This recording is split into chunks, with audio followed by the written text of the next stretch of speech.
1 gram of hydrogen react with 8 gram of oxygen, या मैंने जो ओरिजिन ऑफ इक्विवेलेंट था वहां पर मैंने एक डेफिनेशन लिखाई थी कि 1 ग्राम ऑफ हाइड्रोजन से जितना अमाउंट्स आपका रिएक्ट करता है किसी भी एलिमेंट्स का, वो उसका इक्विवेलेंट वेट होता है।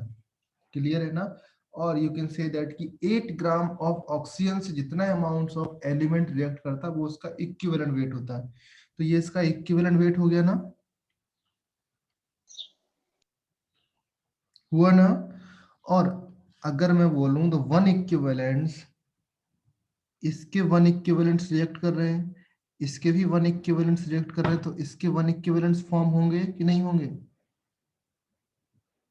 Tell me. तो जब इसका 1 ग्राम रिएक्ट कर रहा है, इसका 8 ग्राम रिएक्ट कर रहा है, तो इसका क्या हो जाएगा? 1 + 8 ग्राम आ जाएगा कि नहीं आएगा? और यू कैन से 9 ग्राम। समझ में आया? अगर मैं इस इक्वेशंस की बात करूं, in this equations the equivalent weight of water that comes out 9 ग्राम।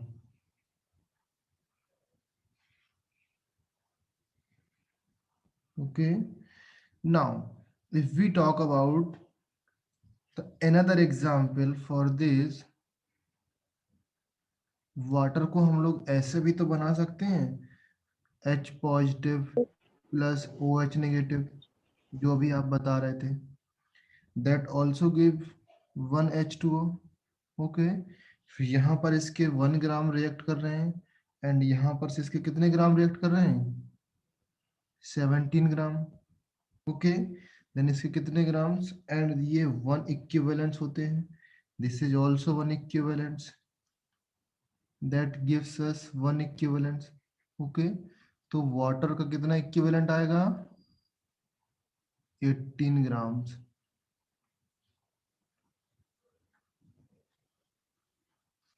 समझ में आया all of you? So according to this equations अगर मैं बात करूं, the equivalent weight of water that is equal to 18 gram. 18 gram पर इक्विवेलेंट्स होता है ना, तो 18 ग्राम लिख सकते हैं। समझ में आया ऑल ऑफ यू? देखो, बेसिकली हो क्या रहा है, अगर मैं इस इक्वेशन से निकालूंगा, तो जो इक्विवेलेंट वेट क्या होता है आपका? Molecular weight upon Z factor होता है ना ऑल ऑफ यू। सो अगर मैं according to this equations find करूंगा, तो मॉलिक्यूलर वेट आपका वाटर का 18 है, एंड यहाँ पर H पॉजिटिव्स और OH नेगेटिव्स कोई एक आयंस लोगे आप, दैट मीन्स डिवाइड बाई 1, तो यहाँ पर जेड फैक्टर 1 हो जाएगा, इक्विवेलेंट वेट आपका 18 आ जाएगा। ओके, इन सिमिलर केस अगर मैं इसमें देखूं, तो यहाँ पर बेसिकली H आयंस आपके 2H आयंस H2 में एग्जिस्ट करते हैं, एंड O एग्जिस्ट करता है, तो O2 डबल नेगेटिव आएगा, एंड यहाँ पर H2H आयंस आपके प्रेजेंट रहेंगे, इस तरीके से प्रेजेंट रहेगा ना। अगर आप इमेजिन करो कि जो H2 है आपका जो इस तरीके से रहेगा, एंड O2 आपका डबल नेगेटिव प्रेजेंट रहेगा, तब तो ये मिलकर के H2O फॉर्म करेगा। यहाँ से 2H आ गए, एंड यहाँ से 1 ऑक्सीजन आ गया, तो यहाँ पर जो नंबर ऑफ आयंस हैं, number of ions that means Z factor that comes out 2, तो यहाँ पर इक्विवेलेंट वेट निकालोगे तो 18/2 आएगा, दैट इज 9, तो यहाँ पर 9 आया, इस तरीके से आया, टेंशन नहीं लेने का। ओके, समझ में आया all of you? Now one things, advice समझो और वार्निंग समझो। Okay, advice and warning is that कि इक्विवेलेंट कॉन्सेप्ट आपको यूज नहीं करना है कहीं भी, रेयरली यूज करना है। क्लियर है ना? इक्विवेलेंट कॉन्सेप्ट वहां पर यूज करना है जहां पर आप जेड फैक्टर्स 100% करेक्ट हो, तब आप इक्विवेलेंट कॉन्सेप्ट यूज कर सकते हो। अदरवाइज एडवाइस है कि मत ही यूज करो, बिकॉज गलतियां होने के चांसेस बहुत ज्यादा हैं। अगर आपको जेड फैक्टर में थोड़ा सा भी कंफ्यूजन है, डू नॉट यूज इट। अपना पुराना जो मोल कॉन्सेप्ट है वो आप यूज करो, उससे सॉल्व करो। समझ में आए all of you? Very important advice है। नाउ इसमें एक चीज और है, अगर आपके पास एसिड बेस का कोई इक्वेशन है, यू कैन यूज हेयर, यहाँ पर यूज कर सकते हो एसिड बेस का, बिकॉज जहां पर आपको एच आइंस और ओ एच आइंस फाइंड करना आ जाए वहां पर आप जेड फैक्टर इजीली फाइंड कर सकते हो। अदर देन अगर किसी और भी इक्वेशन है वहां पर आप जेड फैक्टर फाइंड करने में डिफिकल्टीज होती है, then you will commit problems. Okay, तो जो भी प्रॉब्लम्स हैं जेड फैक्टर में आने वाली हैं, जेड फैक्टर को अगर आप करेक्टली कैलकुलेट कर पाते हो देन आप प्रोसीड करो आगे प्रॉब्लम को, अदरवाइज मत करो। नॉर्मल जो हमारा मूल कॉन्सेप्ट है उससे सॉल्व करो। तो जो इतने सारी कहानी हो रही है इक्विवेलेंट कॉन्सेप्ट की, अगर कहीं पर नॉर्मलिटी का इक्वेशन आ जाए देन वहां पर भी आप यूज कर सकते हो equivalent concept. Okay, other than this two आप मत यूज करो, मेरी एडवाइस है मत यूज करो। आप कर सकते हो तो आपके ऊपर है। समझ में आया ऑल ऑफ यू? क्लियर हुआ?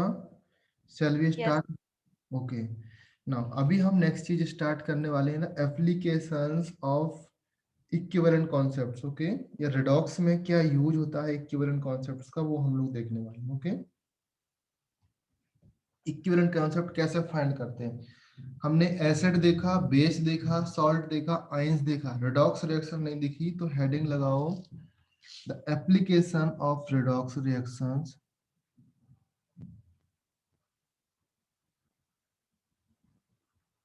Applications of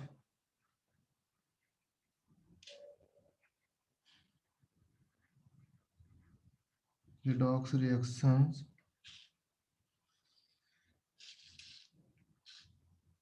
basically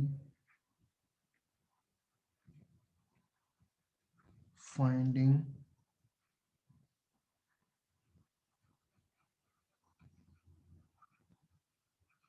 equivalent weight।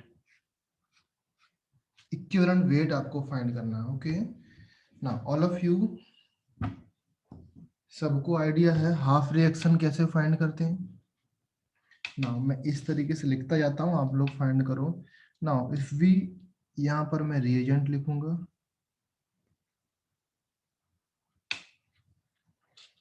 Okay, then here half reaction,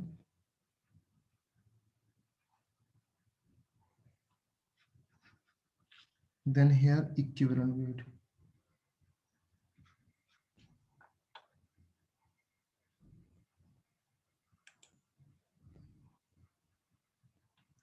clear है? Now the reagent is, number one reagent में लिखो KMnO4। The half reaction in reagents, that is first लिखो acidic medium में,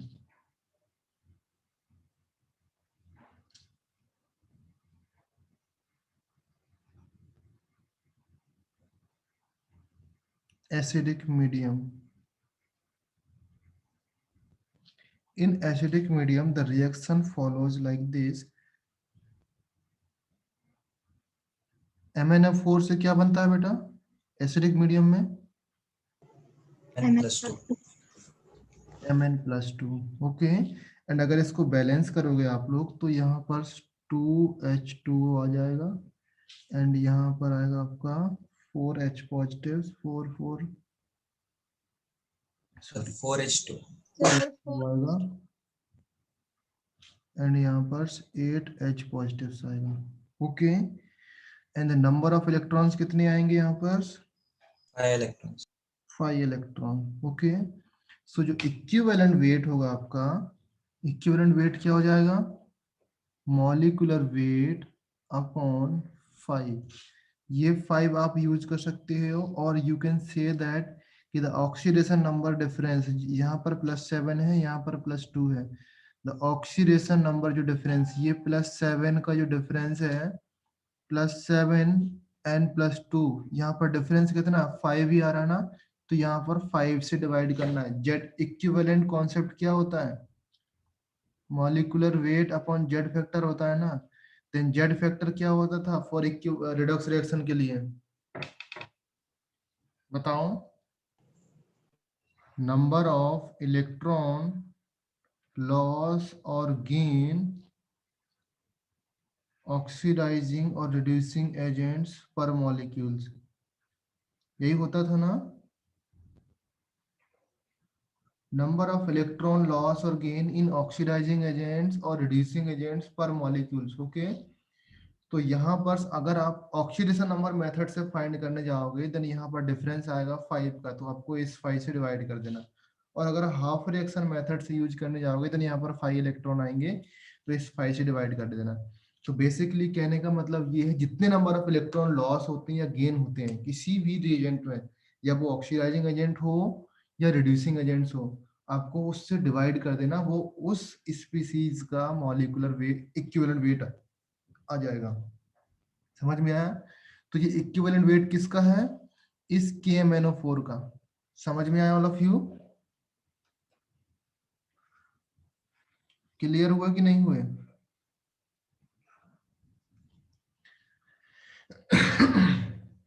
okay, next लिखो, next heading neutral और क्या होता है इसके साथ में? Slightly basic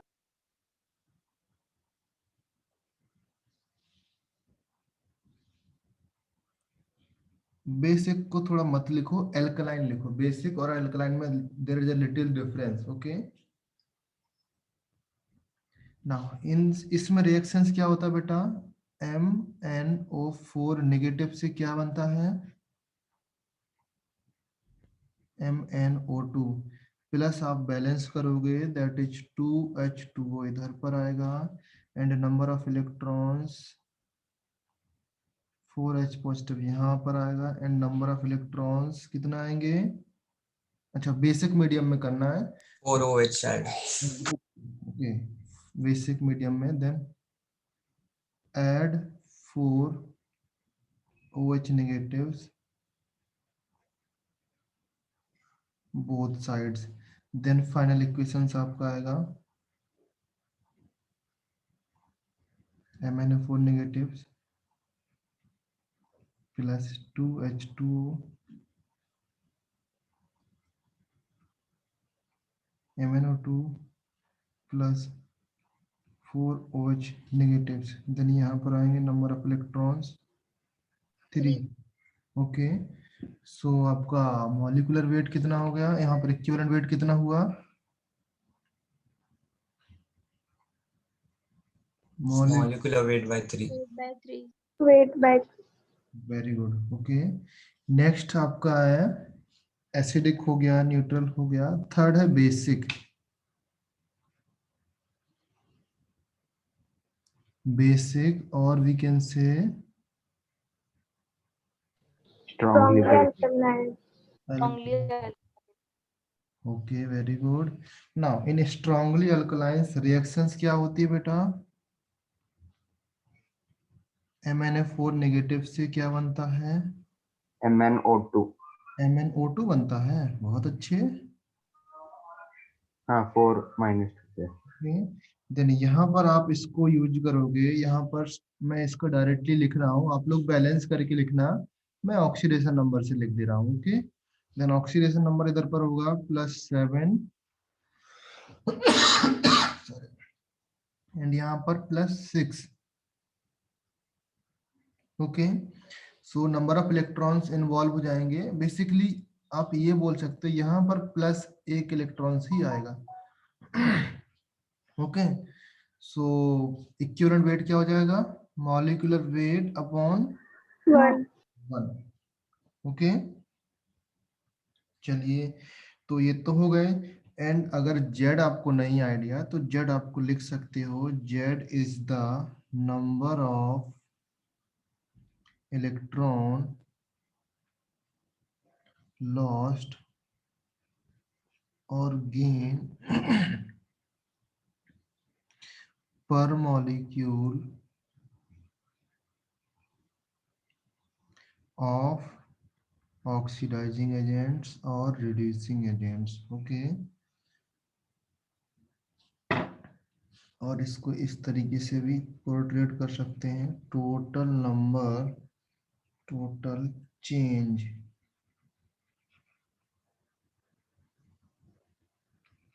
in oxidation number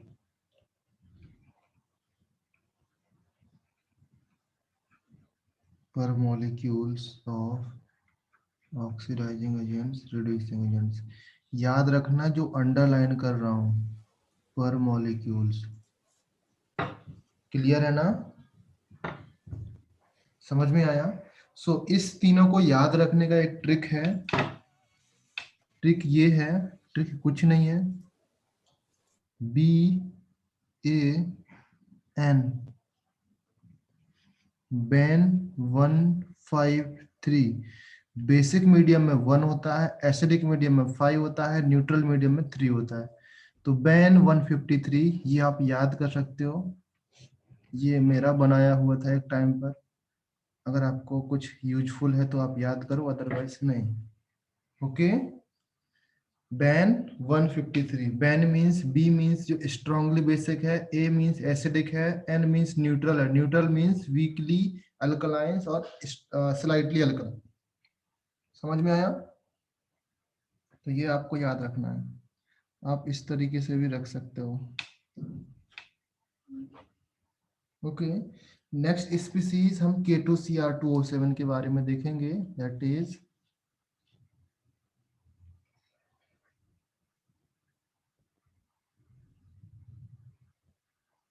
K2Cr2O7, medium आपका एसिडिक।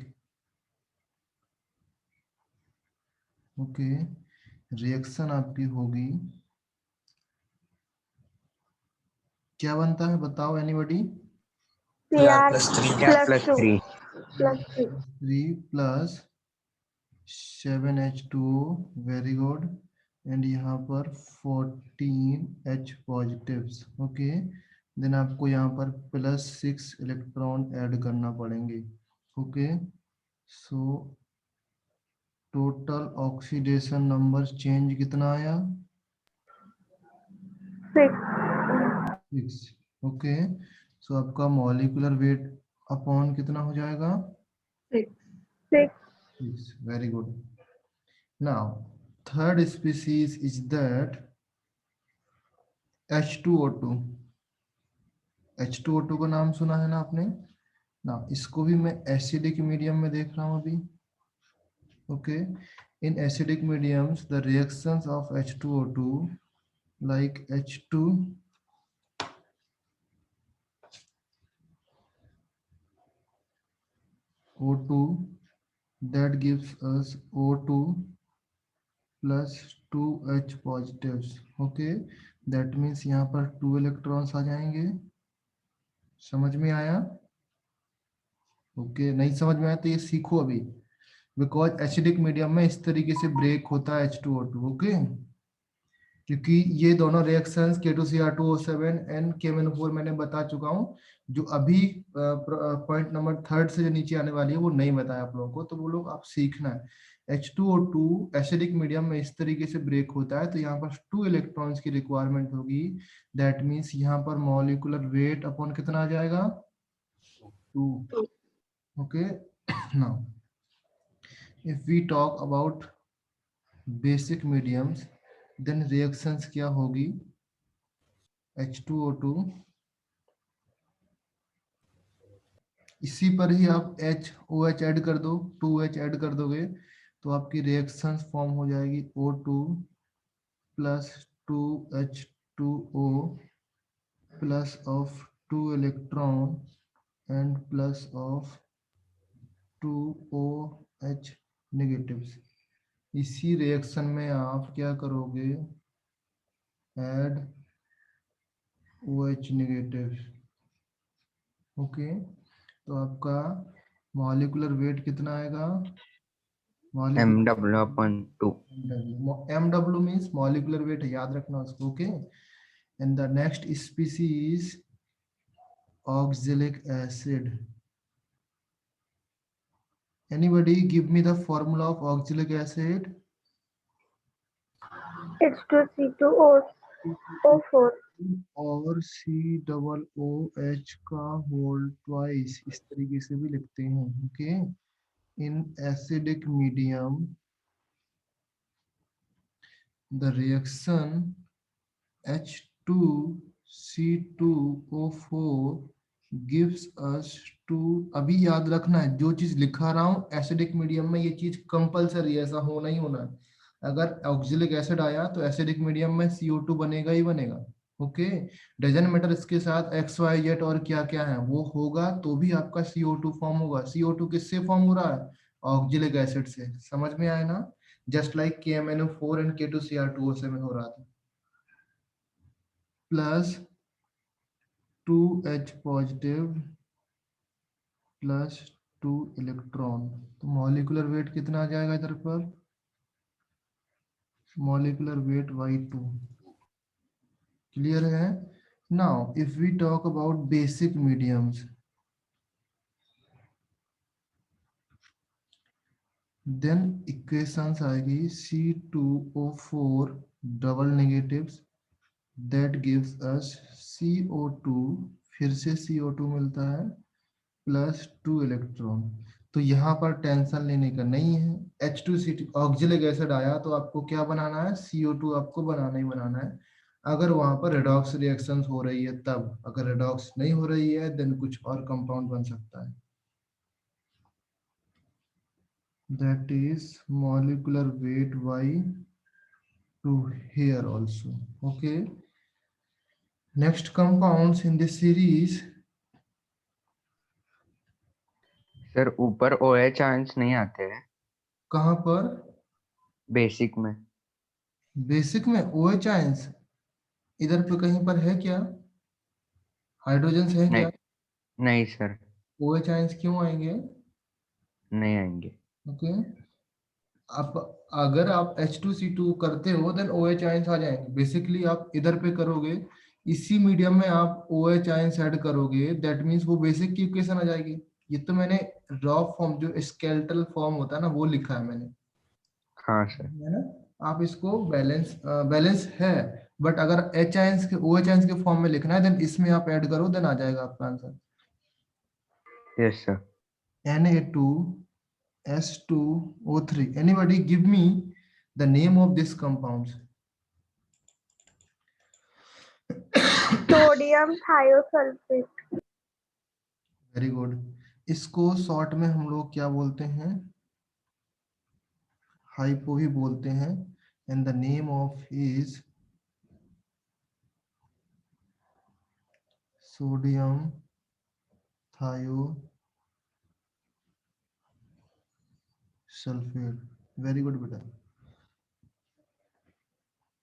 ओके, यहाँ पर रिएक्शन होने वाली है सोडियम थायोसल्फेट की.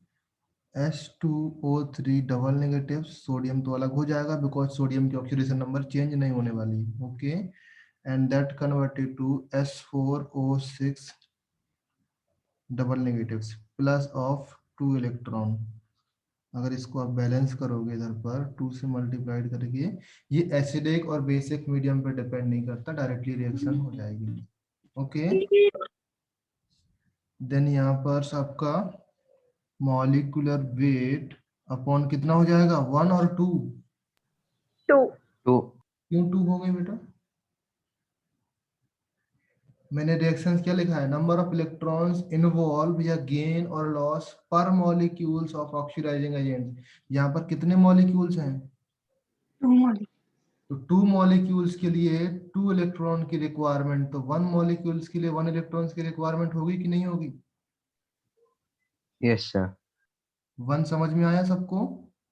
Yes, sir. अब जेड फैक्टर में जाओगे, जेड किसी भी रिएक्शंस में देखो मैंने 2 से मल्टीप्लाइड नहीं किया. रिएजेंट में KMnO4 ले लो, K2Cr2O7 देखो यहाँ पर नहीं किया, H2O2 में भी नहीं किया मैंने, ऑक्जेलिक एसिड में भी नहीं किया मैंने. इसमें यहाँ पर 2 से मल्टीप्लाइड कर रहा हूँ, दैट मीन्स यहाँ पर मैंने 1 लिया. क्लियर हुआ? चलिए नेक्स्ट क्वेश्चन देखिए. Point number 6, H2O2 as oxidizing agent.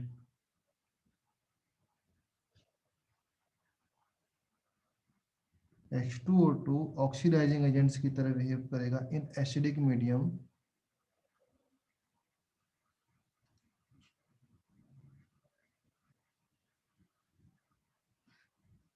Okay, that gives us H2O2, H2O देगा प्लस H2O देगा। ओके, ऑक्सीडाइजिंग एजेंट्स की तरह बिहेव कर रहा है, दैट मीन्स यहाँ पर मेरा क्या आ जाएगा 2H पॉजिटिव। समझ में आया? क्लियर हुआ कि नहीं हुआ? ओके, चलो नेक्स्ट। यहाँ पर अगर आप देखोगे तो कितने नंबर ऑफ इलेक्ट्रॉन्स, 2 इलेक्ट्रॉन्स की रिक्वायरमेंट है यहाँ पर। तो यहाँ पर मॉलिक्यूलर वेट कितना हो जाएगा, और equivalent weight mw divide by 2, because यहाँ पर 1 ही है। क्लियर होने सब लोग? जब H2O2 act as oxidising agents की तरह बिहेव करता है, दैट मीन्स यहाँ पर उसकी -1 से -2 में गया, दैट मीन्स ये रिडक्शन हुआ। ये क्या हुआ? रिडक्शन हुआ। रिडक्शन मीन्स ये ऑक्सीडाइजिंग एजेंट्स है, इतना तो आप लोग जानते हो। ओके, नाउ इन केस अगर बेसिक मीडियम है, बेसिक मीडियम के लिए आपको क्या करना पड़ेगा, सेम यहाँ पर आपको add OH, both side add करोगे तब आपका रिएक्शन बनेगा 2H2O plus H2O2, that gives us 2H2O plus 2OH negative. Then final equations आएगा H2O2 plus 2 electron, that gives us 2OH negatives. Okay, so ये आपकी फाइनल इक्वेशंस है। According to this आपका equivalent weight आएगा, molecular weight Y2। तो ये सारे 6 reagents के बारे में मैंने लिखाया, एकदम आपको याद होना चाहिए, बिकॉज आपके सिलेबस में तो बहुत सारे हैं, बट मेजरली यही है जो आपको यूज होने वाले, एक्सटेंसिवली यूज होंगे बहुत सारे। ओके, नाउ अगर किसी में डाउट हो, एक बार आप लोग देखो इसको, डाउट हो तो मेरे से पूछना। ओके, अगर अभी भी डाउट है तो मेरे से पूछ सकते हो कहाँ पर क्या डाउट है। नेक्स्ट हेडिंग है डिस्प्रोपोर्शनेशन रिएक्शन। बहुत लोगों को डाउट है, इसलिए मैंने सोचा इसको बता देता हूं मैं।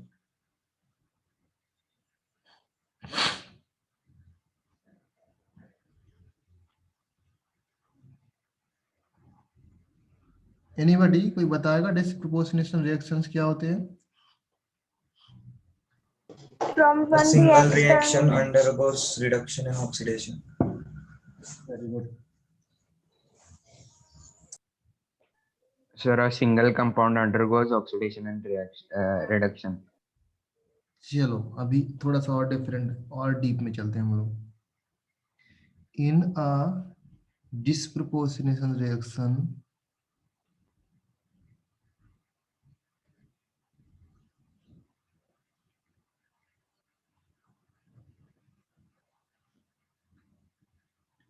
a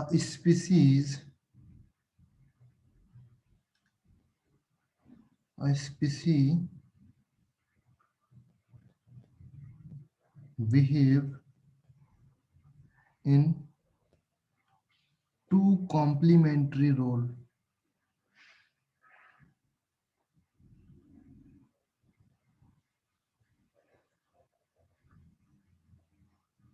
समझ में आया? टू कॉम्प्लीमेंट्री रोल, वहां पर भी oxidizing agents as well as reducing agent की तरह बिहेव कर रही थी। समझ में आया ना? अभी टू कॉम्प्लीमेंट्री रोल्स बिहेव करती है। फॉर एग्जाम्पल अगर मैं देखूं टाइप ऑफ रिएक्शंस, टाइप्स कौन कौन से होते हैं इसके, देन टाइप्स देखो आप लोग। नंबर 1 होता है आपका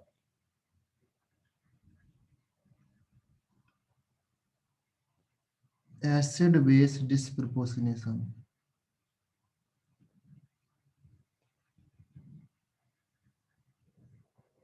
स्पेलिंग सही है क्या?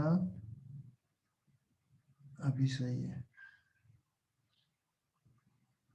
नंबर 2 होता है रेडॉक्स डिस्प्रपोर्शनेशंस। ये आप लोग अभी तक जाने हो, ये वाला आई थिंक आप लोग नहीं जानते, तो मैं इसका एग्जाम्पल लिख देता हूँ। ओके, फर्स्ट रिएक्शंस को अगर हम गो थ्रू करेंगे,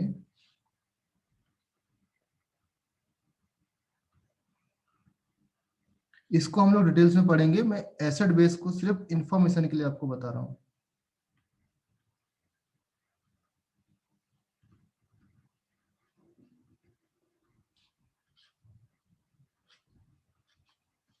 acid base disproportionation means an acid, कोई एक एसिड होगा जो react as a acid as well as base.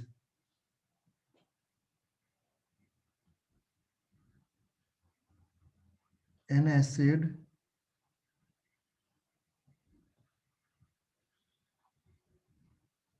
base reactions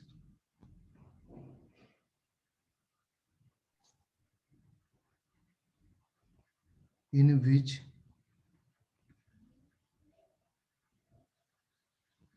substance acts as a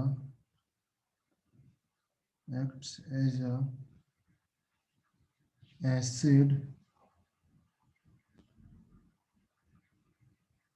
as well as base। For example reaction देखो, HNO3 plus HNO3, NO3 negatives, NO2 positive plus H2O।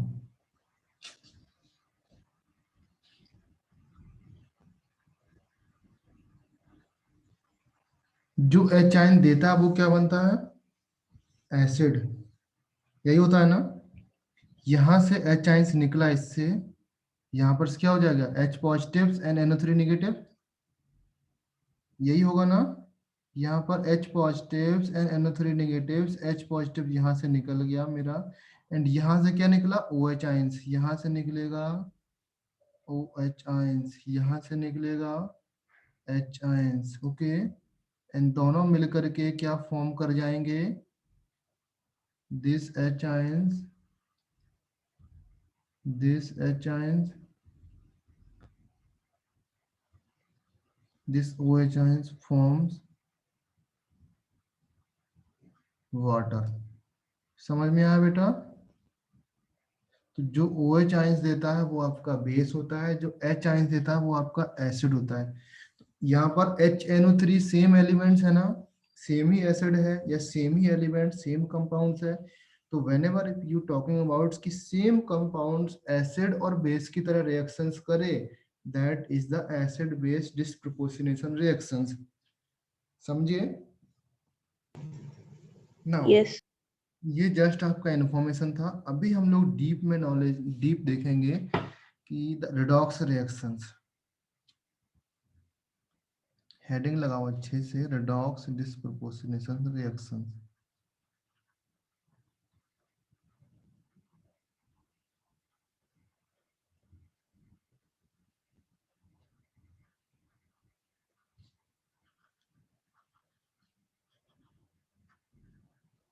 इसमें क्या होता है? An elements in one oxidation state simultaneously oxidize and reduce.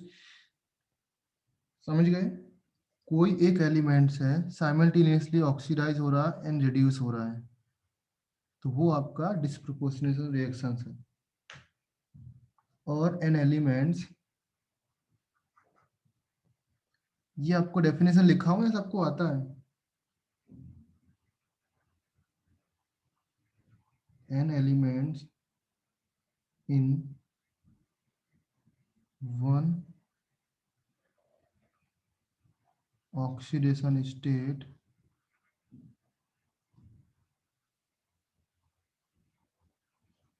is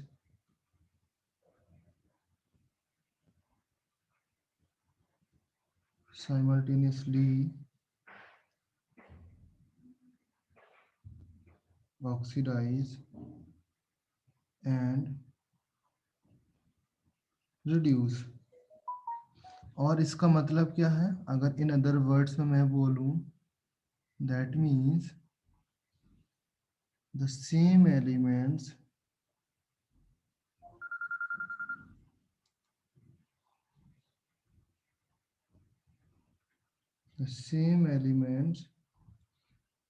और species तो नहीं लिखा, same elements, sorry species लिखते हैं यहाँ पर हम लोग, एलिमेंट्स अलग हो जाएगा, SPE, same species act as a oxidizing agent as well as reducing agents. Species और elements, species means whole compounds, element means एक particular atom, समझे?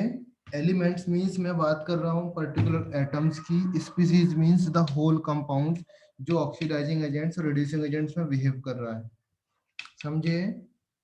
नाउ इसका एग्जाम्पल देखो, मैं कुछ एग्जाम्पल कराता हूँ, उसको आप लोग देखो। फॉर एग्जाम्पल I2 है आपका,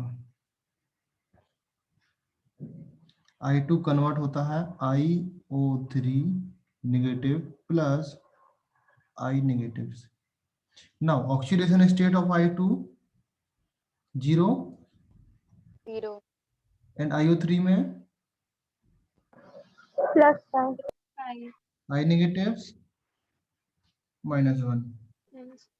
तो यही I का क्या हो रहा है, यहाँ पर ऑक्सीडेशन हो रहा है, और इसी का क्या हो रहा है, रिडक्शन। तो डिस्प्रोपोर्शनेशन रिएक्शंस है ना, डिस्प्रोपोर्शनल रिएक्शन है। इसको मैं इस तरीके से भी लिख सकता हूं, अगर आपके सामने इस तरीके से इक्वेशन हो, लेट देम राइट इसको I2 plus I2, 2 times I2 लिखो, एंड देन फिर IO3 नेगेटिव लिखो, देन फिर I नेगेटिव लिखो। ओके, देन नाउ अभी आप बोल सकते हो यहाँ पर ऑक्सीडेशन स्टेट 0 है, यहाँ पर भी 0 है, यहाँ पर +5 है, यहाँ पर -1 है। ओके, देन यहाँ से यहाँ तक का आपका क्या हुआ, ऑक्सीडेशन।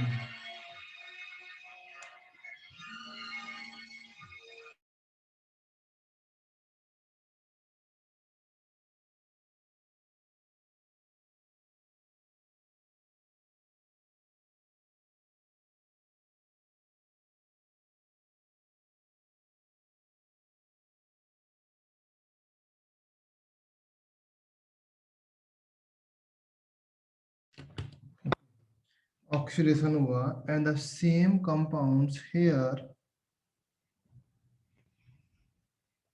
यहाँ पर क्या हुआ बेटा, रिडक्शन, यहाँ पर ऑक्सीडेशन। क्लियर है, समझ में आया? नाउ ये ऑक्सीडेशन रिडक्शन समझ में आया। देन अगर मैं बैलेंस करूं इस इक्वेशंस को, तो बैलेंस कैसे होगा, इसमें कितने से मल्टीप्लाइड करना पड़ेगा इस रिएक्शन से, बताओ मुझे, ग्रीन कलर वाली इक्वेशन में बताओ, how many electrons required for this. Let's say आपको मीडियम की अगर जरूरत पड़ती है, you can use alkaline medium.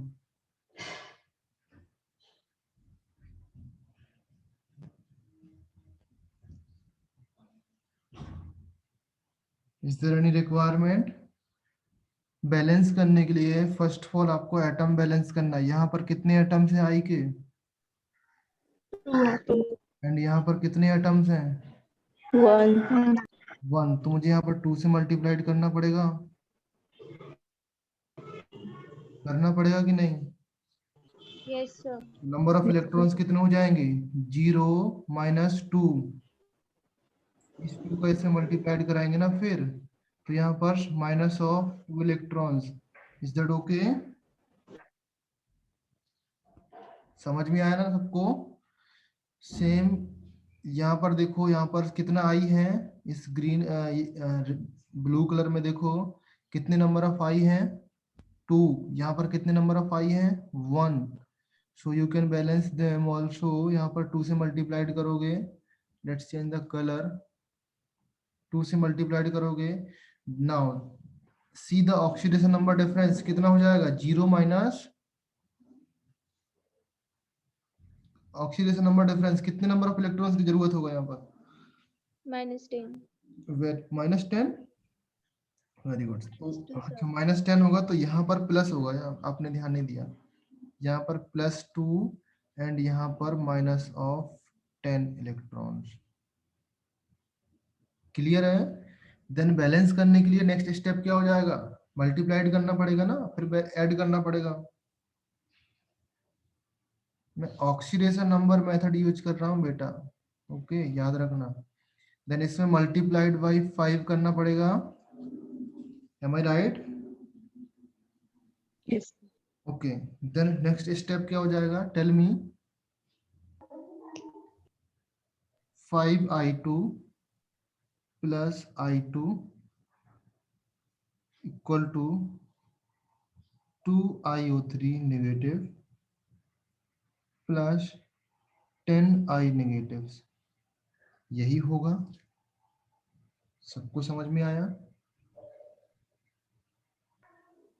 Yes sir.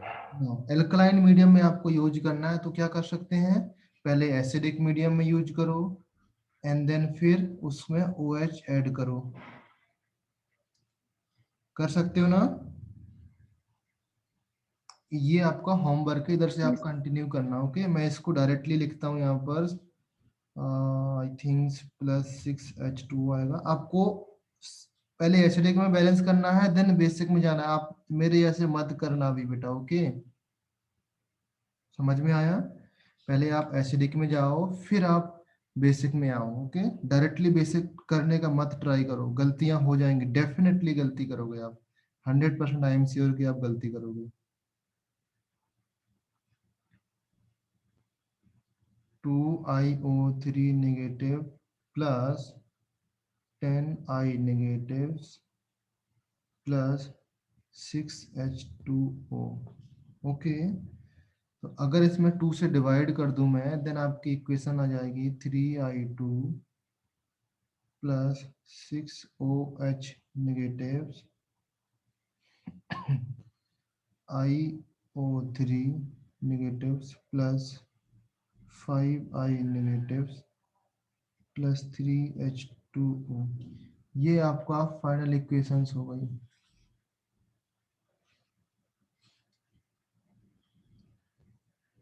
समझ में आया all of you? Alkaline medium में बैलेंस हो गई। Okay now let's solve another example, थोड़ा सा प्रैक्टिस करते हैं इसको, आप लोग को भी आता नहीं है। That is P4 plus P4 that gives us H2PO2 negative plus PH3। PH3 का नाम क्या होता है बेटा?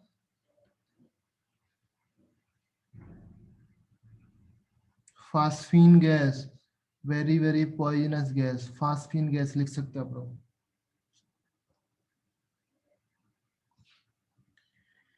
इसको बैलेंस करना है, P4 डबल टाइम्स लिख दिया, यानी प्रॉब्लम्स किसी को, बिकॉज यहाँ पर इसका ऑक्सीडेशन नंबर P4 का ऑक्सीडेशन नंबर कितना होगा? 0. 0, वेरी गुड। यहाँ पर 0 ऑक्सीडेशन नंबर, इसको मैंने 2 टाइम्स लिख दिया बिकॉज हम लोग डिस्प्रोपोर्शनल रिएक्शंस कर रहे हैं, तो वहां पर एक ऑक्सीडाइजिंग एजेंट होगा एंड दूसरा रिड्यूसिंग एजेंट होगा, इसलिए मैंने उनको सेपरेट कर दिया। यहाँ पर भी 0 ऑक्सीडेशन नंबर, यहाँ पर राइट हैंड साइड में प्रोडक्ट में ऑक्सीडेशन नंबर +1 +1 -3, plus तो यहाँ पर आप निकाल सकते हो, यहाँ से आप ऑक्सीडेशन नंबर डिफरेंस निकालोगे, इसमें निकालो एंड सेकेंड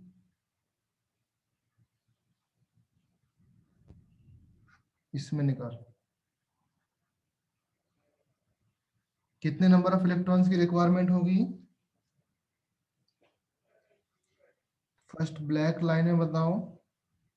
3 3, पहले बेटा बैलेंस तो कर लो, कितने फास्फोरस हैं। इस तरफ 4 फास्फोरस है, इस तरफ 1 फास्फोरस है, तो मुझे 4 से मल्टीप्लाइड करना पड़ेगा ना एटलीस्ट। इधर भी 4 से मल्टीप्लाइड होगा, इधर भी 4 से मल्टीप्लाइड होगा। एटम बैलेंस करते हैं ना, फर्स्ट क्या रूल होता है, आपको ऑक्सीडेशन एटम। नंबर फाइंड करना पड़ता है। सेकंड रूल होता है आपको एटम बैलेंस करना पड़ता है। थर्ड रूल होता है आपको ऑक्सीडेशन नंबर चेंज। याद है ना कि भूल गए आप लोग? तो ऑक्सीडेशन नंबर निकालोगे, यहाँ पर आएगा कितना इलेक्ट्रॉन्स आएगा?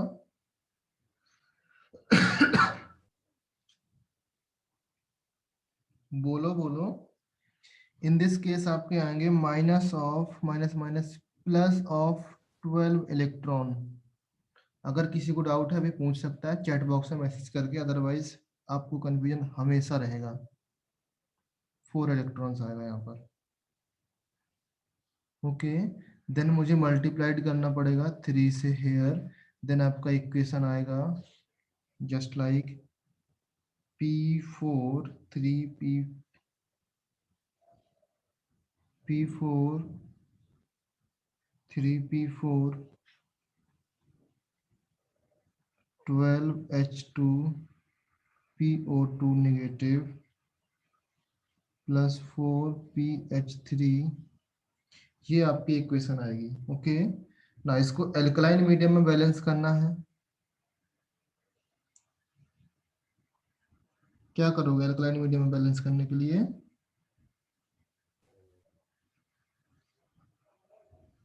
बोलो नेक्स्ट स्टेप क्या होगा?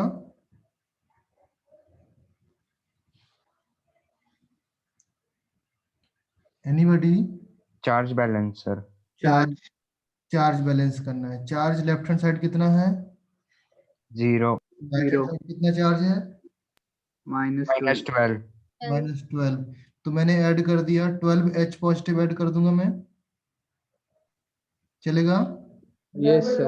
12H पॉजिटिव ऐड किया मैंने, right hand left hand side कितना हो जाएगा? 6H2 ऐड करूंगा, चलेगा ना? Yes sir. ओके नाउ अभी मुझे बेसिक मीडियम में लेके जाना है। मेरे पास बेसिक मीडियम था, तो मैं क्या करूंगा यहाँ पर प्लस के 12OH नेगेटिव ऐड किया,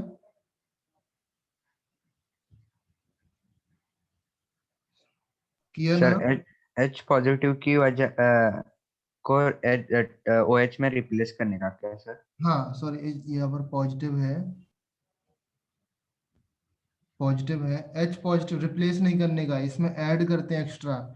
एंड यहाँ पर भी हम लोग 12OH नेगेटिव ऐड करेंगे फॉर क्या बोलने के लिए, एल्कलाइन मीडियम में ले जाने के लिए। ओके ना, जब इस तरीके से करेंगे तो ये टोटल आपके पास कितना H2 होंगे? 12. 12H2। यहाँ पर 6H2O थे, ये इस तरफ जाएंगे राइट हैंड साइड, कितना H2O बचेंगे? 6. 6H2O। ओके, देन आपका फाइनल इक्वेशंस क्या आ जाएगा? नाउ अभी एक बार देख लो, बैलेंस है ना सब कुछ यहाँ पर? So hydrogen balance है. हाइड्रोजन बैलेंस नहीं है अभी, वही तो मैं बोल रहा हूँ, कुछ तो गलती कर रहे थे हम लोग। ओके नाउ लेट्स सी, यहाँ पर कितने नंबर ऑफ हाइड्रोजन्स हैं राइट हैंड साइड? 24। 24. तो यहाँ पर मुझे कितने नंबर ऑफ OH हाइड्रोजन चाहिए? 24 चाहिए ना? एंड यहाँ पर मैंने 24, सॉरी सॉरी, इस साइड मुझे चाहिए 24H2O। लेट्स So 36 है ना? 30। हाँ sir. Okay okay okay okay, now let's go through by charge. Okay, यहाँ पर आपका 12 नेगेटिव चार्ज है। ओके एंड यहाँ पर आपका 0 चार्ज है, यहाँ पर आपका कोई चार्ज नहीं है। ओके नाउ तो इस चार्ज को बैलेंस करने के लिए आपके पास यहाँ पर कितने नंबर हाइड्रोजन्स, यहाँ पर 12 और 2, कितने नंबर ऑफ H2O हैं, ऑक्सीजन है? 24. 24. 24। तो अगर मैं इस तरफ नेक्स्ट पेज चलो। P4 that is 4P 4 12H2 PO2 negatives plus 4PH3 and plus करूंगा मैं लेफ्ट हैंड साइड आपका वाटर मॉलिक्यूल्स आएगा 12H2O 12H2 ऐड होगा इस तरफ, ओके, एंड देन प्लस अगर मैं इसको OH नेगेटिव ऐड कर दिया 12 टाइम्स ना। अभी देखो बैलेंस हो रहा है क्या, 12 OH नेगेटिव्स, यहाँ पर 12 हाइड्रोजन्स हैं, 12 ऑक्सीजन्स हैं, 12 12 14 आपके पास 24 आपके पास ऑक्सीजन है, 24 ऑक्सीजन है इस side right hand side, yes sir. Okay. And अगर हाइड्रोजन्स की बात करूं 36 हाइड्रोजन्स हैं, फास्फोरस भी आपके पास 4 into 4 12 16 हाइड्रोजन्स, तो आप सारा बैलेंस हो गया, ओके। नाउ बैलेंस हो जाने के बाद इसमें देखो 4 से डिवाइड भी हो रहा है, आई थिंक 4 से डिवाइड करेंगे, दैट मीन्स आपका इक्वेशन आ जाएगा P4 plus 3OH negative plus 3H2O, that gives us 3H2 PO2 negatives plus PH3, okay. तो ये आपका फाइनल इक्वेशन हो गया। Now let's solve another example, और एग्जांपल सॉल्व करो आप लोग डिस्प्रपोर्शनेशन रिएक्शंस के, एकदम कंफर्टेबल होना चाहिए एग्जांपल्स में, okay. S8 plus S8 double times लिख रहा है, किसी को लोड तो नहीं है, सॉल्विंग के लिए है। एग्जाम में आपको सिंगल टाइम्स लिखा आएगा, सिर्फ यही लिखा आएगा, सेकंड वाला लिखा भी नहीं होगा, समझ गए all of you, okay. S2O3 plus S double negatives, इसको भी आप एल्कलाइंस मीडियम में करो, तो क्या हो जाएगा बेटा, यहां से यहां पर जाओगे,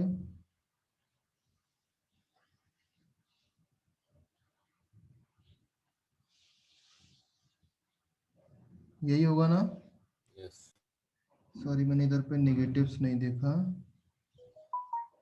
डबल नेगेटिव है यहाँ पर भी डबल नेगेटिव, ओके।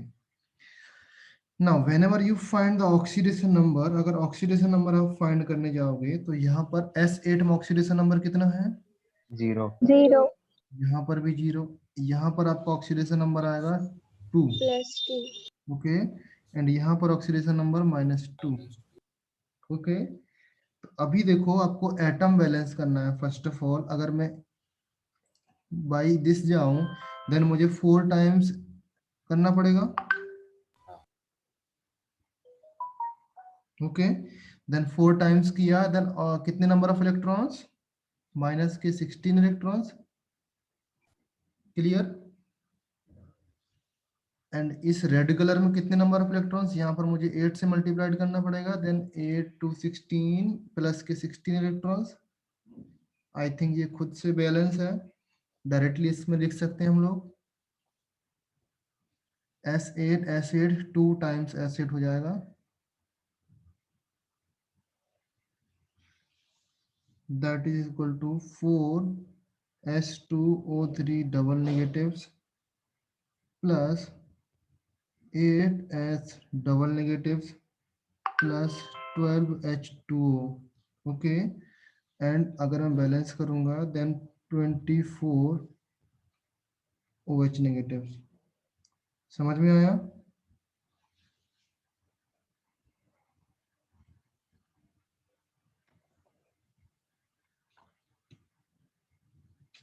क्लियर हुआ ना। अगर मैं इसमें डिवाइड कर दूं किसी सर्टेन नंबर से, लेट्स से 2 से डिवाइड तो चला ही जा रहा, ओके, तो मेरे पास आएगा S8 plus 12 OH negative, that gives us 2H2O3 double negative plus 4 times S double negatives plus 6H2O. ये मेरा इक्वेशन आ गया final. Okay, now let's take another example.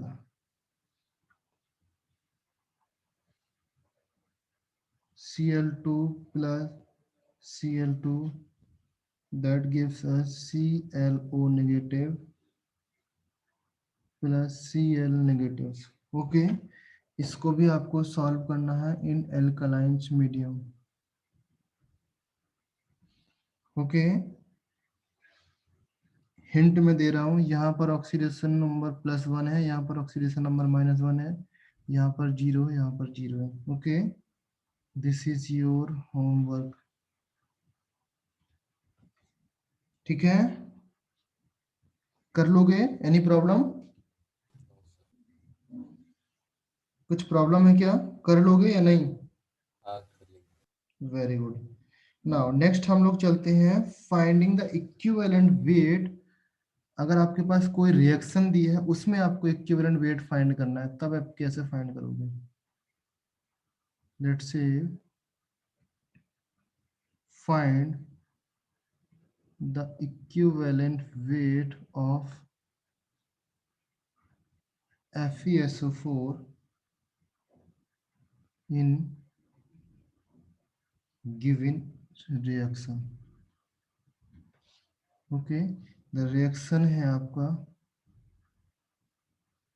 FeSO4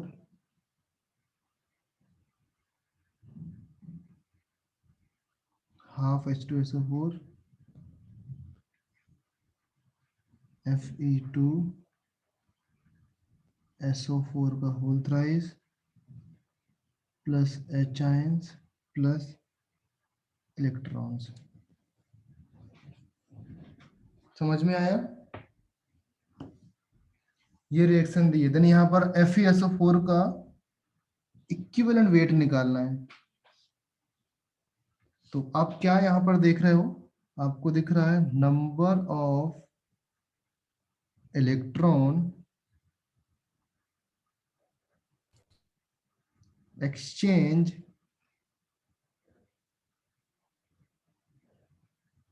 पर molecule of FeSO4।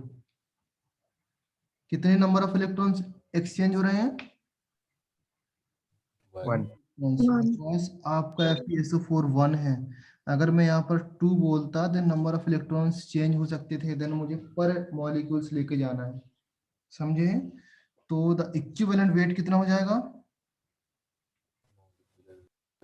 Molecular weight upon 1। Molecular weight upon 1। Very good.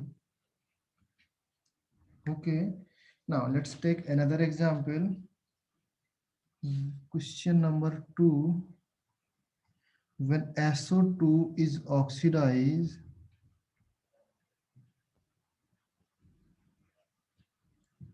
to SO4 negative, SO2 को SO4 double negative में oxidize करते हैं in acidic medium.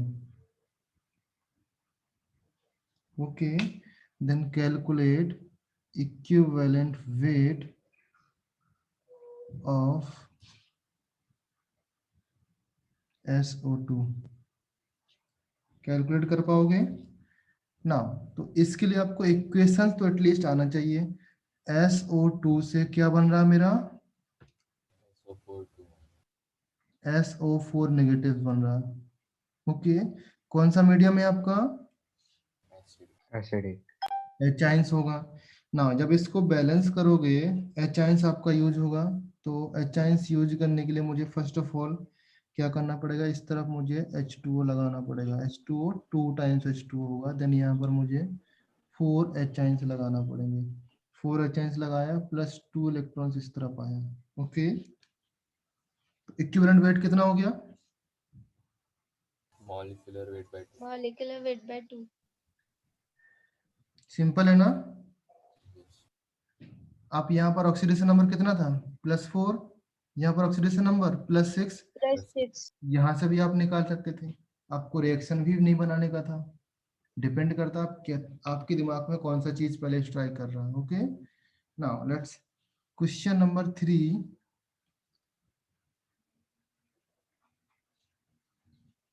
Calculate the equivalent weight of Fe2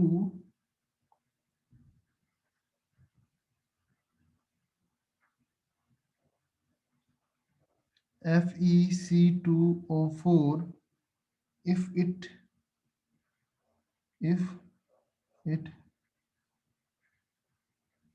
oxidize to Fe+3 and CO2।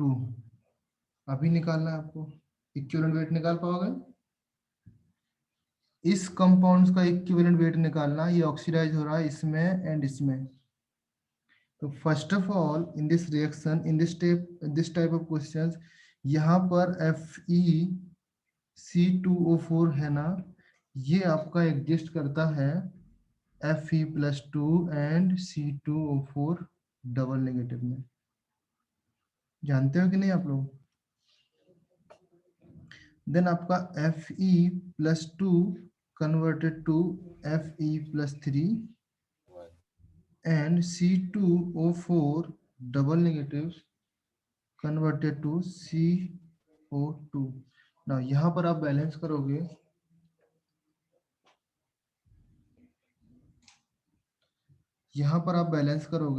यहाँ पर कितने number of electrons? 1 electrons. यहाँ पर आप बैलेंस करोगे, 2 से मल्टीप्लाइड करोगे, प्लस कितने नंबर ऑफ इलेक्ट्रॉन्स?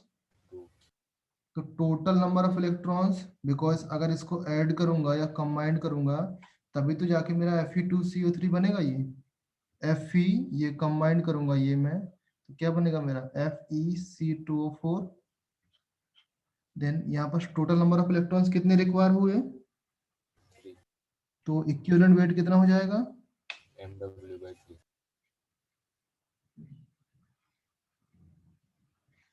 निकालना आया ना? अगर कोई रिएक्शन दी है, कंपाउंड दिया है, तो हर टाइम पे आपका जेड फैक्टर अलग अलग आ रहा है ना। Did you understand the Z factor? कितना पावरफुल कॉन्सेप्ट है जेड फैक्टर का। बट जितना पावरफुल उतना ही आप गलतियां करते हो, इसलिए मेरा एडवाइस है मत यूज करो इसको जब तक आप कंफर्म ना हो जाओ किसी भी चीज में। ओके, द नेक्स्ट एक क्वेश्चंस और देता हूं, उसके बाद हम लोग नया चीज देखेंगे।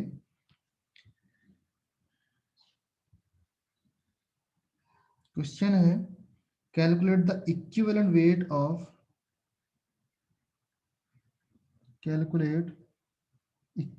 Weight of Cu2S if it oxidize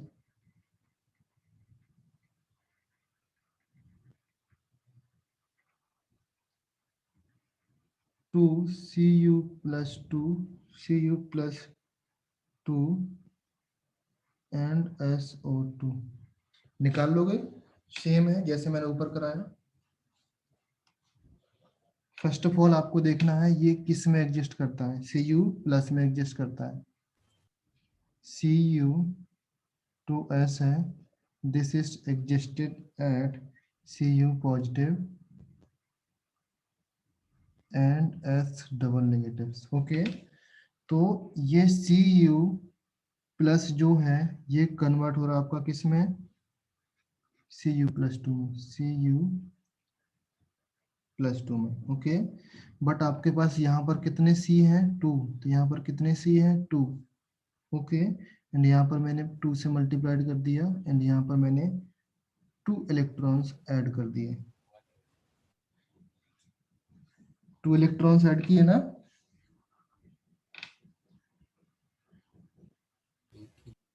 okay, now S22 की बात आई। S22 एग्जिस्ट किस में जाता है? SO2 में। जब इसको बैलेंस करूंगा that comes out 4H positive plus 2H2O and plus of 6 electrons. तो टोटल नंबर ऑफ इलेक्ट्रॉन्स जब आप इन दोनों को ऐड करोगे, जिसको मैं रेड बॉक्स में कर रहा हूं, ये दोनों मिलकर के बेटा Cu2S बनाएंगे, ये दोनों मिलकर के ये बनाएंगे। तो क्या 1 मॉलिक्यूल्स ही बन रहा है ना, 2 मॉलिक्यूल्स तो नहीं बन रहे। यहाँ पर मैंने 2 से मल्टीप्लाइड किया, यहाँ से 2 मॉलिक्यूल्स तो नहीं बन रहे। तो 1 मॉलिक्यूल्स के लिए equivalent weight is equal to कितना हो जाएगा, molecular weight upon 8 electrons, 2 here and 6 here, 8 electrons आया। किसको डाउट है इसमें? अगर इसमें डाउट नहीं है दैट मीन्स आप समझ गए हो, अदरवाइज आपको प्रॉब्लम है।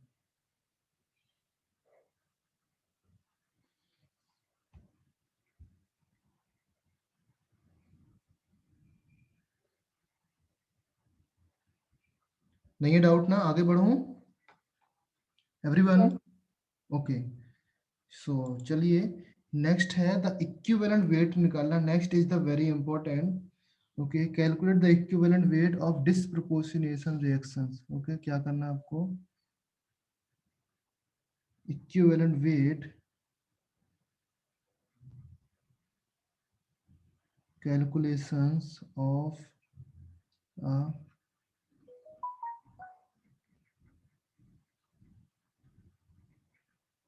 disproportionation reaction.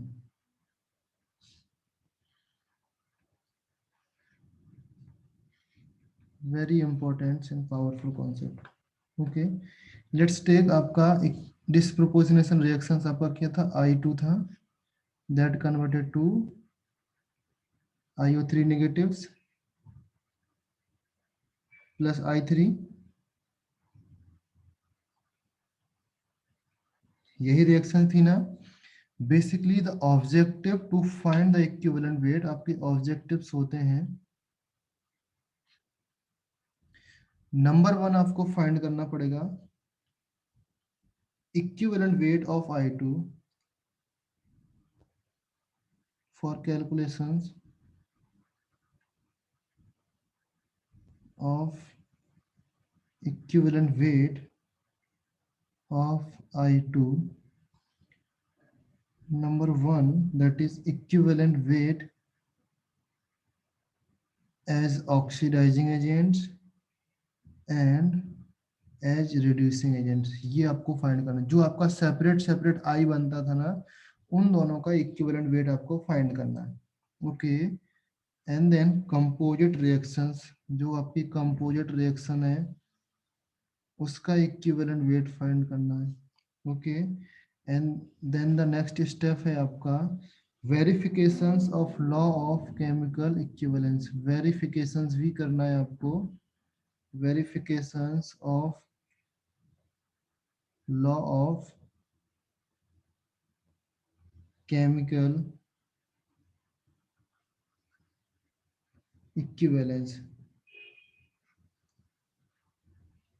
Okay, let's take इसको 2 पॉइंट दे दिए मैंने। तो ये आपको 4 स्टेप हैं ये, आप इसमें आगे पीछे भी कर सकते हो, कोई ऐसा नहीं है कि सीक्वेंसली करो, आप कहीं से भी कर सकते हो, बट आपको ये सारे स्टेप सारी चीजें फॉलो करना पड़ेगा, तब आप कंफर्म हो पाओगे कि इसका इक्विवेलेंट वेट ये करेक्ट है। अदरवाइज कोई भी स्टेप मिस कर दिए देन आप लोग नहीं फाइंड कर पाओगे करेक्ट इक्विवेलेंट वेट है या नहीं है। ओके, तो एग्जाम्पल दे रहा हूं मैं।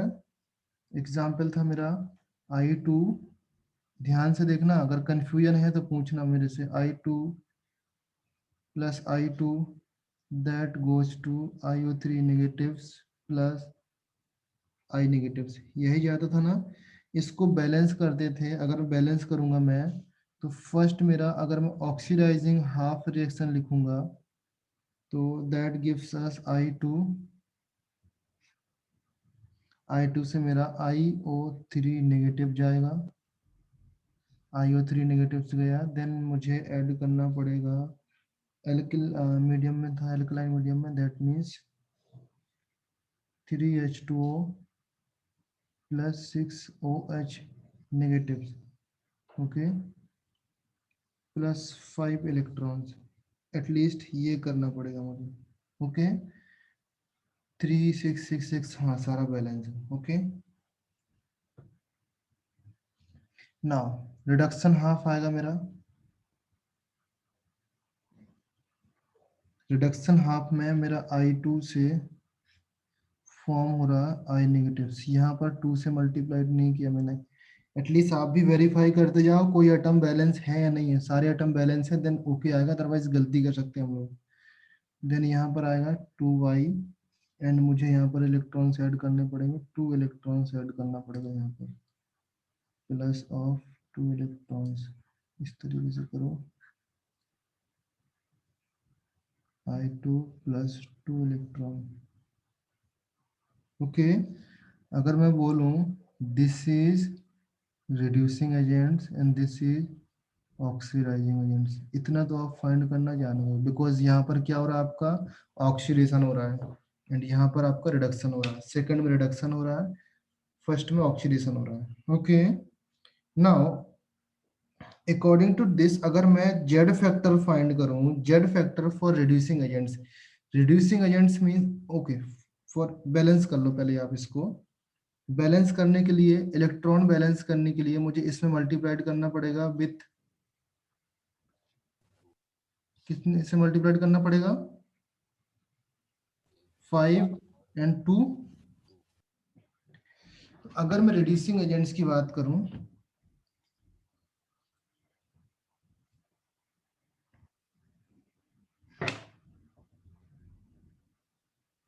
okay, now if I talk about z factor, z factor for reducing agents,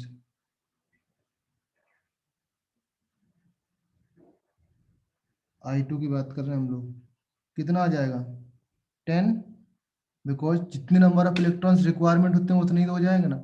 अगर मैं इसकी बात कर रहा हूं तो जेड फैक्टर कितना हो जाएगा 10 ना, यहाँ से 2 से मल्टीप्लाइड हो जाएगा तो 10 आएगा ना। Is that clear? ओके, 10 आएगा।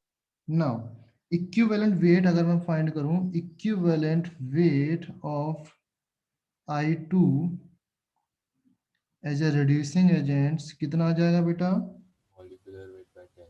Molecular weight by 10। तो मॉलिक्यूलर वेट I2 का कितना होता है मैं बता देता हूँ आपको, 254 होता है बाई 10, तो कितना आया 25.4 ग्राम पर इक्विवेलेंस।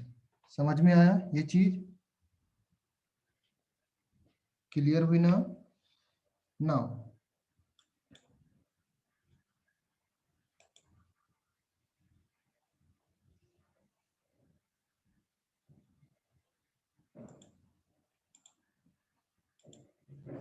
SO3 में ऑक्सीडेशन, अच्छा मैंने मैसेज अभी चेक किया, हर्षद आप चेक करो SO3 में ऑक्सीडेशन नंबर कितना होता है, फिर से एक बार वेरीफाई कर लेना ऑक्सीडेशन नंबर कितना होता है, मैं बता दूंगा कितना होता है। ओके, ये चीज क्लियर हुई। नेक्स्ट अगर मैं बात करूं the Z factor for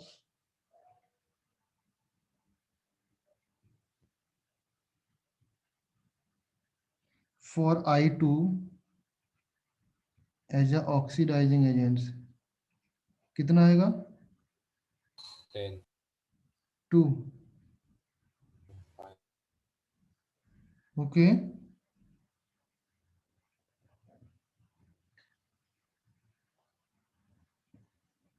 and then equivalent weight of I2 as a oxidizing agents that comes out molecular weight Y2 and 254 Y2 that comes out 127 ग्राम पर इक्विवेलेंट। ओके, नाउ जो आपका फाइनल इक्वेशन बना था, let's take 12 OH negatives plus I2 plus 5 I2, that gives us 2 IO3 negatives plus 10 I negatives। Okay, बताता हूँ मैं Z factor कैसे आया। Okay, 1 second, 10 I negatives plus 6 H2O। Okay, now अगर मैं बात करूं, देखो यहाँ पर ऑक्सीडेशन नंबर डिफरेंस क्या है बेटा, यहाँ पर जो इस I2 से जा रहा है, लेट्स टेक यहाँ से यहाँ तक जा रहा, ऑक्सीडेशन नंबर डिफरेंस क्या था, 0 से आपका 2I नेगेटिव जा रहा था ना, ऑक्सीडेशन नंबर कितना हो रहा था, यहाँ से देखो यहाँ पर ऑक्सीडेशन नंबर कितना था, 0 था, यहाँ पर ऑक्सीडेशन नंबर 5 था, यहाँ पर 2 मॉलिक्यूल्स के लिए, तो यहाँ पर कितना डिफरेंस आ रहा था, 10 का, दैट मीन्स ये 10 आपका जेड फैक्टर हो गया। समझ में आया? इन सिमिलर केस यहाँ पर ऑक्सीडेशन नंबर 0 था, यहाँ पर ऑक्सीडेशन नंबर -1 था, देन यहाँ पर -2 से मल्टीप्लाई करेंगे तो -2 आया, देन यहाँ के लिए ऑक्सीडेशन नंबर जेड फैक्टर आपका 2 आया। क्लियर हुआ? Yes, sir. पूर्वा? Yes, sir. ओके हाँ सर, हो गया। ओके। नेक्स्ट है, अगर ये रिएक्शन है आपका, तो इसमें अगर मैं बोलूं ना, थोड़ा सा और कॉम्प्लिकेट करता हूं मैं यहाँ पर, Z factor for OH negative बताओ आप लोग। Z factor for OH negative कितना हो जाएगा? OH नेगेटिव आपका ये है बेटा, ओके। आयंस के लिए क्या निकालते हैं, अगर कोई आयंस है आपका, आयंस के लिए जेड फैक्टर क्या होता है, जितने नंबर ऑफ आयंस होते हैं, यहाँ पर 12 आयंस है ना,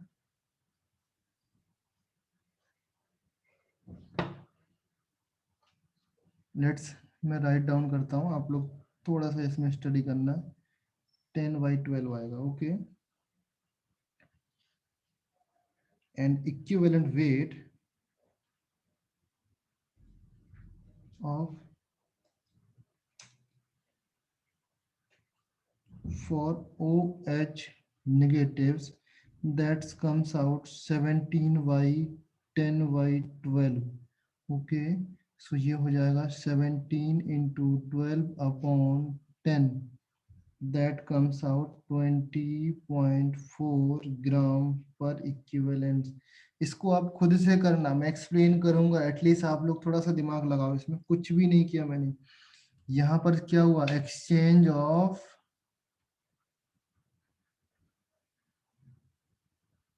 कितने इलेक्ट्रॉन, 10 इलेक्ट्रॉन्स, तो वही 10 यहाँ पर आया, 10/12, ओके। ना अगर मैं बोलूं जेड फैक्टर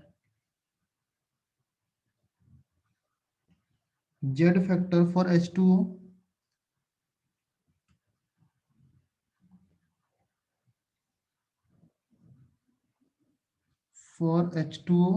तो कितना आ जाएगा, 10/6,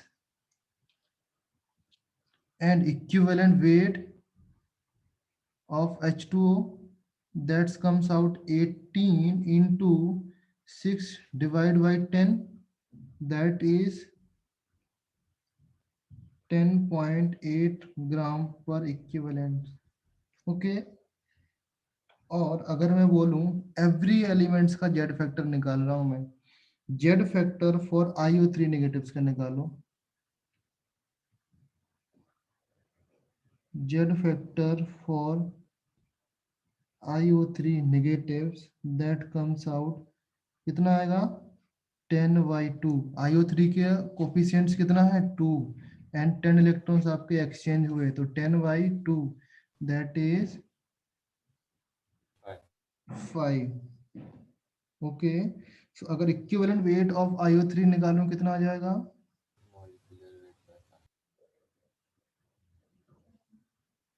IO3 का आई थिंक 175 आना चाहिए, 5, that comes out 35 gram per equivalent, okay.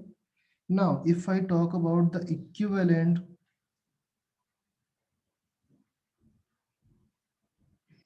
Z factor of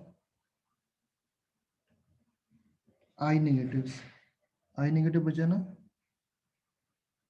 Z factor of I negatives, okay, that means 10/10, that is 1। देखो ना यहाँ पर I क्या है, 10 है ना, Yes, sir. okay, so that is equivalent। Confuse नहीं होने का, दोबारा से बताऊंगा इसको, ओके, टेंशन बिल्कुल नहीं लेने का।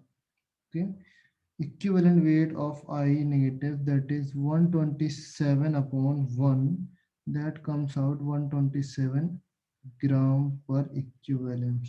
Okay, now अगर मैं देखूं टोटल मास ऑफ जो रिएक्टेंट जो ग्राम पर इक्विवेलेंट आ रहा है, total equivalent mass of reactant, reactant में कौन कौन से एलिमेंट्स थे? टोटल इक्विवेलेंट मास और total mass of reactant. Reactant में क्या क्या था बेटा? I2 था, 5I2 था, दिस इज ये I2, ये भी I2। अभी आपको देखना है कौन सा रिड्यूसिंग एजेंट वाला है, कौन सा ऑक्सीडाइजिंग एजेंट वाला है। ओके, ये आपका ऑक्सीडाइजिंग रिड्यूसिंग एजेंट वाला है, ये आपका रिड्यूसिंग एजेंट वाला है, ये आपका ऑक्सीडाइजिंग एजेंट वाला। दैट मीन्स ये आपका इधर से आया था एंड ये आपका इधर से आया था। ओके, देन ऑक्सीडाइजिंग एजेंट्स के लिए आपका इतना इक्विवेलेंट वेट आ रहा था, रिड्यूसिंग एजेंट्स के लिए आपका इक्विवेलेंट्स ये आया था। ओके, एंड फिर OH नेगेटिव्स का इक्विवेलेंट वेट था आपका ये। तो रिएक्टेंट का इक्विवेलेंट वेट आपका कितना आ जाएगा टोटल? 20, पहले OH का लिखो 20.4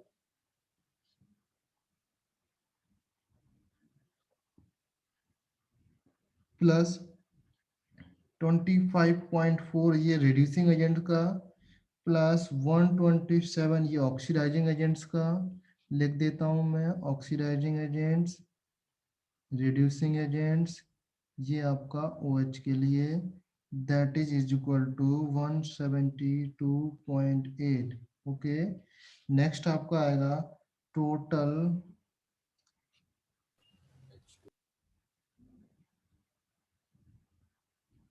मास ऑफ प्रोडक्ट।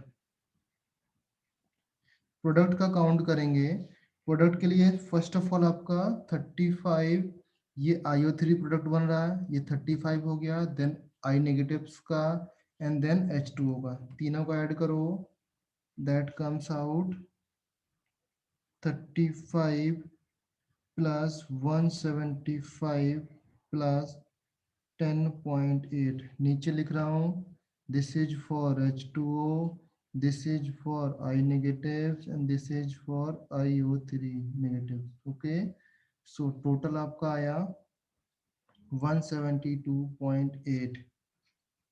ये कहानी इसलिए कि मैंने वेरिफिकेशंस किया, जो ये मास ऑफ इक्विवेलेंस, ये सेकंड रूल है ना, ये वाला रूल देखो जो मैं अभी हाईलाइट किया, ये वाला रूल है verifications of law of chemical equivalence. इसके लिए मैंने हर एलिमेंट्स का मैंने इक्विवेलेंट मास निकाला। समझ गए all of you? Her elements का इक्विवेलेंट मास निकाला। ऐसा क्वेश्चंस कभी आएगा नहीं, बट मैं बता रहा हूँ कि अगर ऐसा आता है तो आपको गलती नहीं करने का। जो ये 4 स्टेप हैं सारे के सारे बैलेंस करना है आपको। पहले इक्विवेलेंट वेट निकालना आपका, मैंने ये निकाला ऑक्सीडाइजिंग एजेंट्स का। कंपोजिट इक्विवेलेंट वेट अभी हम लोग निकालेंगे, ये वाला हमने निकाल लिया। समझ में आया? अगर मैं कंपोजिट रिएक्शंस कर दूं, कंपोजिट रिएक्शंस देखो मेरा इसी का आगे नेक्स्ट 5 मिनट्स का और है बेटा।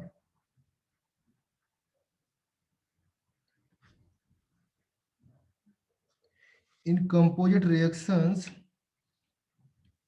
that is 12OH negative plus 6I2, that is IO3 negatives plus 10I negatives, 2 IO3 negatives, 10I plus 6H2, ये आपका कंपोजिट इक्वेशन है। Okay, so for 6 moles if I write for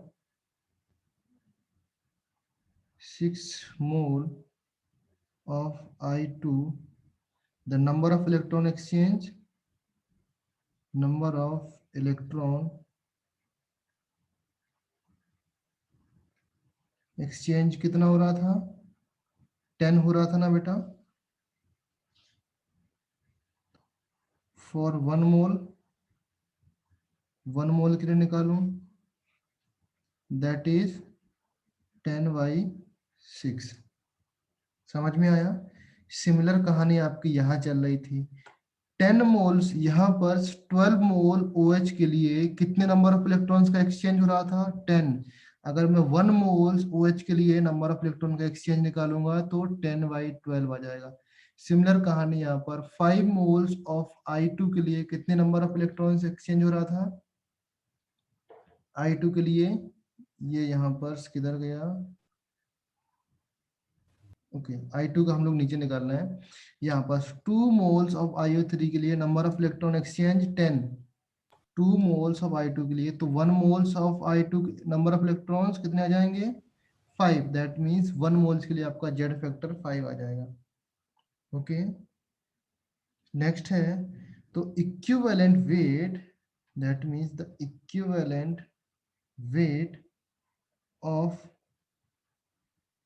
I2 is equal to molecular weight upon Z factor। molecular weight कितना हो जाएगा? 254 upon Z factor कितना है? 10/6। that comes out 152.4 ग्राम पर equivalence. Okay, समझ में आया? अगर आप इस तरीके से भी निकालते हो, फॉर एग्जाम्पल रिड्यूसिंग एजेंट्स, यहाँ पर जो 2 I2 हैं प्लस I2 प्लस I2, एक 5 I2, एक आपका ऑक्सीडाइजिंग एजेंट्स है, एक आपका रिड्यूसिंग एजेंट्स है ना। तो अगर आप इन दोनों का भी ऐड करोगे तब भी आपका आंसर सेम आना चाहिए ना। If you find equivalent weight of reducing agents plus equivalent weight of oxidizing agents, तब भी आप इक्विवेलेंट वेट निकालना है। दैट मीन्स यहाँ पर ऑक्सीडाइजिंग 25.4 इसका आ रहा था रिड्यूसिंग एजेंट्स का, प्लस 127.4 आपका किसका आ रहा था? 127 ही आ रहा था। ओके, सो टोटल आपका कितना आया? 152.4 ग्राम पर इक्विवेलेंट। समझ में आया? तो अगर आप ऑक्सीडाइजिंग एजेंट्स और रिड्यूसिंग एजेंट्स का इक्विवेलेंट वेट फाइंड कर लिया, उसको ऐड कर लोगे तो भी आपका ये चीज आ जाएगा। अगर आपको पर्टिकुलर I2 का निकालना है तो पर मोल्स ऑफ इलेक्ट्रॉन्स चेंज कितना हो रहा है? पर मोल्स में इलेक्ट्रॉन्स चेंज निकालते थे ना हम लोग Z फैक्टर में। दैट मीन्स यहाँ पर 10/6 आ रहा, तो यहाँ पर ये आपका इक्विवेलेंट वेट हो गया। ओके, समझ में आया? नाउ ये आप तभी निकाल पाओगे जब आप क्लियरली डिफाइन हो कि आपको ये रिएक्शंस आती है। इस रिएक्शंस के बाद जो ये verifications law of chemical equivalence किया, verifications of law of chemical equivalence किया, कंपोजिट इक्विवेलेंट वेट निकाला, ये सारे प्रोसेस आपको करना पड़ेंगे तब आप कहीं पर निकाल पाओगे। समझे मेरी बात? Yes, sir. Okay, so basically यहाँ पर आपका ये आ गया। नाउ अभी एक सिंपल सा फॉर्मूला देता हूँ मैं आपको, ये सारी कहानी नहीं करने का, उसमें सिंपल सा करने का है कि अगर इक्विवेलेंट वेट निकालना है, फॉर एग्जांपल इक्विवेलेंट वेट किसी भी ऑब्जेक्ट का निकालना हो, equivalent weight naught that is equal to equivalent weight of reducing agent होता है plus equivalent weight of oxidizing agent होता है कि नहीं होता है? ये अभी मैंने ऊपर बताया ना, equivalent weight is equal to equivalent weight of reducing agents plus equivalent weight of oxidizing agents. ये समझ में आया?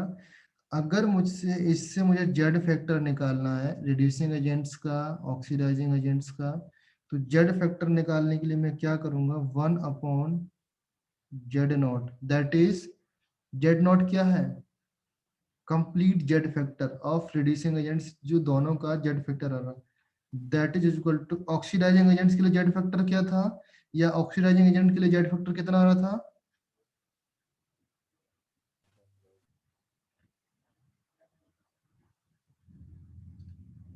बेटा देख के बताओ कितना आ रहा था। एक में 2 आ रहा था, एक में 10 आ रहा था, याद है ना all of you? Yes, sir. So oxidizing agents के लिए जेड फैक्टर था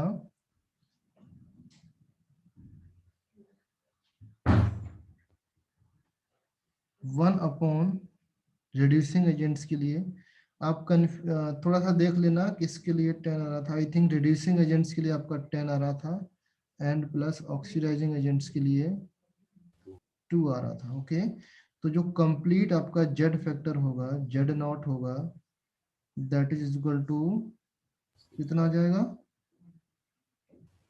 3/5। ओके, सो जेड फैक्टर आपका कितना आ गया, जेड इफेक्टिव या जेड नॉट 5/3 आया ना।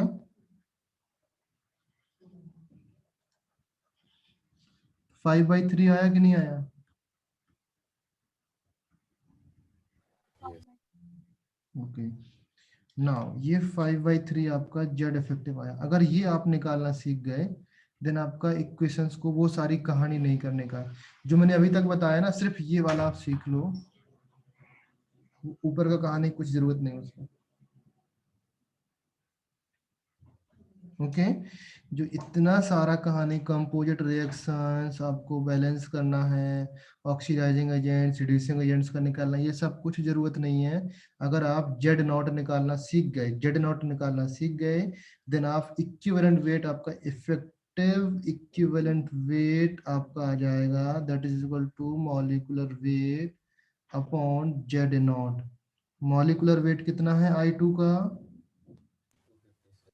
254 एंड जेड इफेक्टिव कितना है 5/3, तो ये आ जाएगा 254 डिवाइड बाई 5 इंटू 3, देन आपका आंसर आ जाएगा 152.4 ग्राम पर इक्विवेलेंस। समझ में आया ये सारी कहानी? तो जो जेड नॉट है, जेड नॉट निकालना आप लोग सीख लो। जेड नॉट का फॉर्मूला ये होता है जो मैंने ग्रीन कलर से लिखा ना, ये फॉर्मूला इंपॉर्टेंट है आपके लिए।